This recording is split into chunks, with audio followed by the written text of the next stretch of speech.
So replying to this comment, the home district of DNA other district in rural posting of Assam. So etu bahut eta মানে important question. Etia juntu rural posting hoy amar MBBS internship korar pisot heitu totally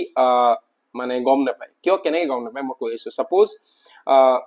it all depends upon how you have performed in your first second third and fourth MBBS গুটেই marks খিনি লৈ তেওঁলোকে এখন ৰ্যাঙ্ক বনাই তাৰ ওপৰত base কৰি counselling হয় তো কাউন্সেলিং হোৱাৰ আগদিনাখনি আপোনালোকৰ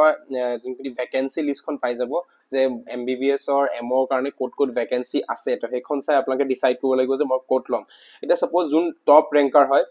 তেওঁৰ ঘৰ গুৱাহাটী তো গুৱাহাটীৰ যিমানখিনি ৰুৰাল পোষ্টিং আছে কামৰূপ ডিস্ট্ৰিক্টৰ আন্ডাৰত তো সেইখিনি পাই যাব তো তেওঁ গুৱাহাটীৰ ওচৰৰ পাজে কামৰূপ ডিস্ট্ৰিক্টত যিমানখিনি ভ্যাকেন্সি আছে তাৰ পিছত তেওঁ নিজে চয়েস কৰিব পাৰিব ইট অল ডিপেন্ডস আপন আপোনাৰ ৰ্যাঙ্ক কিমান টপত আছে আপুনি হেতু ওপৰত বেস কৰি আপুনি নিজে চয়েস কৰিব পাৰে suppose a person who is a ranker and he is from Dibrugarh আৰু তেওঁ ডিব্ৰুগড় ডিস্ট্ৰিক্টৰ আন্ডাৰ যিমানখিনি ভ্যাকেন্সি আছে হেত লিষ্টখন যেতিয়া তেওঁলোকে চাব তো হি সাপোজ তেওঁ ঘৰৰ ওচৰতে এখন আছে তো এখন লব পাৰিব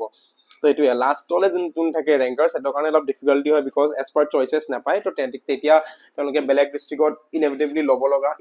মানে এভিডেন্ট লব লগা হয় because ultimately you have to choose so হেতুৱে আৰু কেতিয়াবা লাকত কোনবাখন ডিস্ট্ৰিক্টত ওয়ার্কলোড কম থাকে কেতিয়াবা ওয়ার্কলোড বেছি থাকে বহুত কষ্ট হৈ যায় তো ইউজুয়ালি আপুনি যদি বিচাৰে ইটস বেটাৰ টু টেক